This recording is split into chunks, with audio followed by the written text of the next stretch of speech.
എനിക്ക് ഏറ്റവും കൂടുതൽ വിഷമായത് ഞാൻ ആരുടെയോ കൂടെ പോയി എന്ന് പുള്ളി പറഞ്ഞതാണ്. അതായത് 2018 പുള്ളിയാണ് ഞങ്ങളെ ഇവിടെ ബാംഗ്ലൂർ കൊണ്ടുവന്ന് നിർത്തുന്നത്. എന്നിട്ട് അത് മറച്ചു വെച്ച് ഞാൻ ആരുടെ കൂടെ ഇറങ്ങിപ്പോയി എന്ന് പറഞ്ഞത് അതൊരു ആർക്കും സഹിക്കാൻ പറ്റാത്തൊരു കാര്യമാണ്.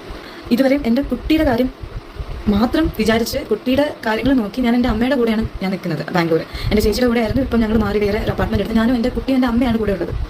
എൻ്റെ അച്ഛനും ഉണ്ട്. അച്ഛൻ ട്രിവാൻഡ്രത്താണ് ഇടയ്ക്ക് ഇവിടെ വന്നും പോയിരിക്കുകയാണ്. പുള്ളിക്ക് എങ്ങനെയാണ് എന്നെ പറ്റി ഇത്ര മോശമായിട്ട് പറയാൻ പറ്റുന്നത്? ഇങ്ങനെ ഒരു ഡബിൾ സ്റ്റാൻഡ് നിന്ന് കളിക്കുന്ന എന്തിനാണെന്ന് എനിക്കറിയില്ല. ഇത് തന്നെ നിങ്ങൾക്ക് പുള്ളിയുടെ ഒരു നിലവാരം നിങ്ങൾക്ക് മനസ്സിലാവും. സ്വന്തം ഭാര്യയാണ്, എന്ത് തന്നെ ഇരിക്കട്ടെ, ഡിവേഴ്സിൻ്റെ സ്റ്റേജിലാണ്, സാരമില്ല. പക്ഷേ ഇങ്ങനെ ഒരു വെളിപ്പെടുത്തൽ അല്ലെങ്കിൽ ഇങ്ങനെ ഒരു മോശമായ രീതിയിൽ ചിത്രീകരിക്കുന്നത് പുള്ളിയുടെ ഇമേജ് നന്നാവാൻ വേണ്ടിയിട്ട് മാത്രമാണ്. He so image conscious. സിബിൻ്റെ ആര്യയുടെ നിശ്ചയം കഴിഞ്ഞതിന് ശേഷം സോഷ്യൽ മീഡിയയിൽ ഇപ്പം പൊങ്ങി വന്നിരിക്കുന്നത് സിബിൻ്റെ ആദ്യ ഭാര്യയും തമ്മിലുള്ള പ്രശ്നത്തെക്കുറിച്ചാണ്. അവർ തമ്മിലുണ്ടായ ഇഷ്യൂവും എതിരായിട്ട് സിബിൻ്റെ ആദ്യ ഭാര്യയുടെ വീഡിയോയും ഒരു വീഡിയോ ആണ് ഇപ്പോൾ സോഷ്യൽ മീഡിയയിൽ വൈറലായിക്കൊണ്ടിരിക്കുന്നത്. അതാണ് നിങ്ങൾ ആദ്യമേ കണ്ടത്.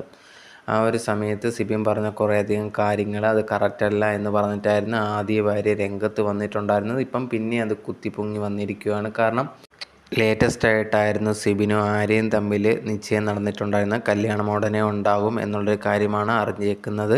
സോ അതുപോലെ തന്നെ എന്ന് പറഞ്ഞാൽ ആര്യയുടെ കാര്യം ആദ്യ ഭർത്താവുമായി പിരിഞ്ഞതിന് ശേഷം വേറൊരു കാമുകനൊക്കെ ഉണ്ടായിരുന്നു. അവർ ബിഗ് ബോസിൽ പോയ സമയത്ത് ഈ ഒരു കാമുകനും തൻ്റെ ഫ്രണ്ടും തമ്മിൽ ഇഷ്ടത്തിലായിരുന്നു. അത് വെളിയിൽ വന്നതിന് ശേഷമായിരുന്നു ഇവർ ആര്യ അറിയുന്നത്.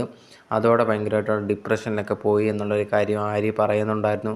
അതിനുശേഷം ഉണ്ടെങ്കിൽ കുറേ നാളായിട്ട് പ്രേമമൊന്നും ഇനിയില്ല എന്ന് പറഞ്ഞ ആര്യയാണ് ഇപ്പം ലേറ്റസ്റ്റായിട്ട് സിബിനുമായിട്ട് നിശ്ചയം കഴിഞ്ഞിരിക്കുന്നത്. ഭയങ്കരമായിട്ടുള്ള ഷോക്കായിരുന്നു.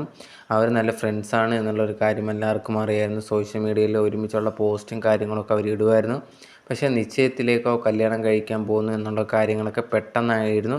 ഉടനെ തന്നെ കല്യാണം ഉണ്ടായിരിക്കും എന്നുള്ളൊരു കാര്യമാണ് ആര്യ അറിയിച്ചിട്ടുള്ളത്.